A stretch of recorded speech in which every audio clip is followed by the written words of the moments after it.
As you can see, the food that I came down here with for the African night crawlers is covered in frost. I was getting curious about what's in the very back of my freezer, so I did a little excavating to pull out one of these older bags of worm food to make use of it rather than just letting it sit back there and turn to frost. It's amazing how you get these huge chunks of what appears to just be ice, large chunks of moisture gathering as it makes its way out of the food. So I'm sure the worms aren't going to complain about getting a whole bunch of ice chunks included with the food, because that stuff's going to pretty much melt away and blend into the system's existing moisture. But I think when it comes to moisture in general, the worms are not going to complain if there's the potential of there being more. Alright, so I had come in here thinking that we'd be able to hopefully reuse whatever feeding zone indicators that we have in here existing, since the feeding doesn't include any coffee or replacement feeding zone indicators. But you know, I do happen to have a little stash of those on the side, so I think we should be able to come up with a couple replacement feeding zone indicators, a couple coffee filters, and we'll just use the ones that are in here already as supplementary bedding. And this leafy matter we sprinkled out on the surface I think would also make for nice supplementary bedding, but blend it in as we aerate. But we'll do that later at the end. We'll focus on getting their feeding in here for them and getting that over and done with, and then we can proceed to stirring up all this lovely material on the outskirts to get all those leaves blended in, because we're giving them more. Make room for more. Alrighty. There's a high degree of moisture in here, that's for sure. So I could certainly see coming back in here and replacing the covers in such a way that it would allow the system to breathe a little bit and possibly lose a little bit of its moisture. So here's one half, two parts of what appears to be two different mango seeds, because they don't seem like the two halves of the same object. So who knows, maybe we'll find the other two over here in bin number 2. So the reason we're feeding today was just because I looked at the tracking spreadsheet and it showed me that feeding 11 was due today on day 111 after their last feeding was 11 days ago. So the number for the day is 11. Or maybe just 1, since 111 is one of the numbers we're talking about here, but 11 days since the last feeding, 11th feeding going in today. So here's one of those husks of the mango seed. I don't know why. It looks to me like it's the other half of that one right there. I don't know why I had this urge to do that. And it's probably safe to assume that we'll bump into another one if we're lucky. It does seem like that's what I've got here in my hands is another one.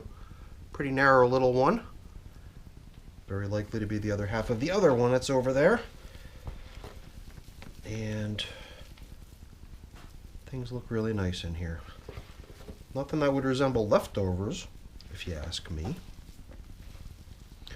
So we'll follow suit with what we did last time.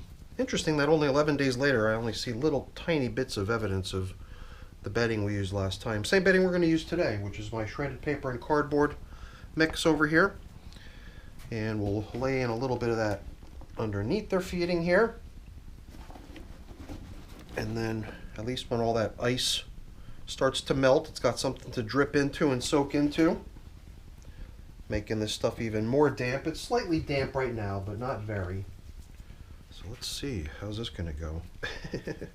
Quite a bit of food here. So let's just allow some of it to start sprinkling in, while at the same time I want to keep track of who got what here. I see a lot of pepper parts, and that seems to be the theme over here, with even more pepper parts. Not to mention entire pepper went in over there. So let's give these guys an entire pepper too. And now I see citrus coming online here. I don't know if we're going to have much of that. Sometimes citrus doesn't come in large quantities around here. I see tomato, but I also see what appears to be tomato bits and pieces over here. So let's dump that in there for those guys. And now it looks to me like we've somehow managed to divvy up the delicious tomato, pepper, and cucumber feast, among other things I think I might have noticed going along, into a pretty nice feeding. So I thought maybe perhaps we could even sweeten the deal just by sprinkling a little bit more bedding right on top of the foods. That should work out quite nicely. Let's give them a little bit of grit, because that's something I'm pretty sure they usually appreciate. And then the nice, to me, complement to this type of bedding that we're putting in here, the very processed corrugated cardboard and stuff like that, is going to be the refresh of the additional leafy matter we're going to be sprinkling out onto the surface after we complete the blend and combining of the existing stuff that was placed in here last time.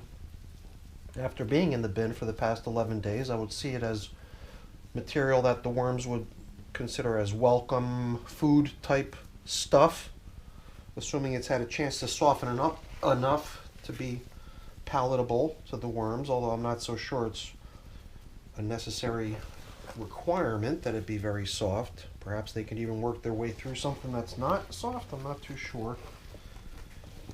So yeah, I really like this.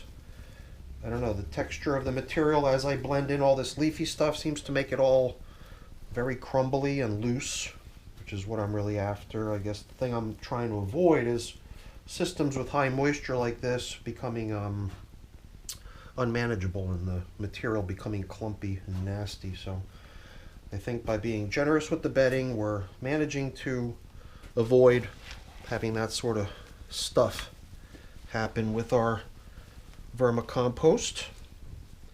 And well, this piece of coffee filter almost looked to me like it had even survived well enough to be used one more time.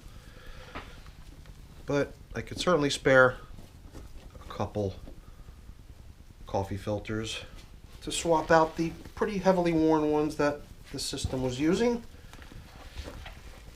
So let's finish the aeration and covering up of our feeding zone and leveling off.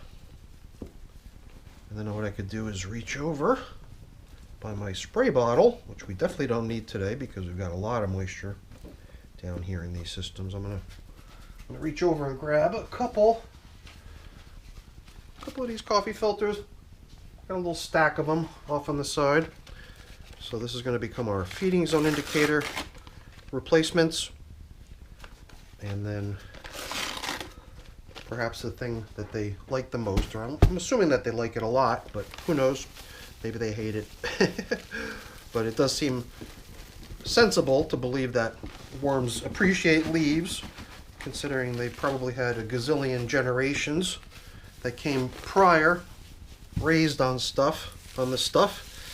And here, before we part ways with the African night crawlers here on day 111, I thought I might grab a little bit of this leafy matter to return the vermicompost and other stuff sticking to my glove back to the system. However, the glove is not going to the sink with me, because you might have noticed it's history. All right, everyone, that's it for the check-in. Hopefully you enjoyed it. If you did, as always, please don't forget to leave me a quick thumbs up before you go. That's always really appreciated. And if you haven't done so already, please also consider subscribing to the channel. That's very much appreciated as well. Gosh, I thought I was done, but I didn't cover up. So a little out of order there with me signing off, perhaps a little prematurely, but we are now done. So thanks again for watching, everyone. Have a great day. Bye now.